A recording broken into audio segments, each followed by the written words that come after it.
Le kamikaze a percuté ce point de contrôle menant au palais présidentiel du pays.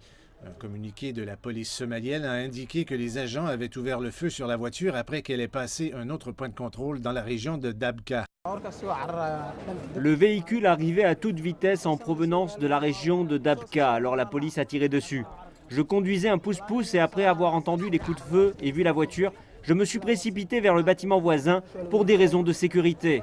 La police a déclaré que 8 véhicules et 9 pousse-pousse avaient été endommagés lors de l'explosion de samedi. Les autorités ont imputé la responsabilité au groupe militant Al-Shabaab lié à Al-Qaïda. Le pays doit organiser des élections nationales, mais elles ont été retardées par un désaccord sur le processus électoral. Le scrutin législatif aura lieu en premier, suivi d'une élection présidentielle.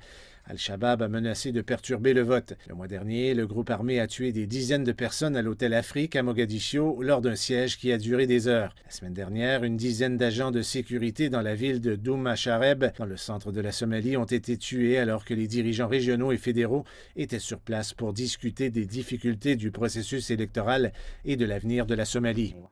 L'insécurité et les attaques sont assez courantes à cette époque. Les forces de sécurité ont fait assez de bon travail ces dernières années. Mais il faut faire plus pour s'assurer que de nouvelles attaques ne se produisent pas maintenant, alors que les Somaliens prévoient de se rendre aux urnes. La semaine dernière, des politiciens de l'opposition et plusieurs candidats présidentiels ont annoncé qu'ils ne reconnaissaient plus le président Mohamed Abdullahi Farmajo comme chef de l'État légitime après l'expiration des mandats du Parlement et de l'exécutif.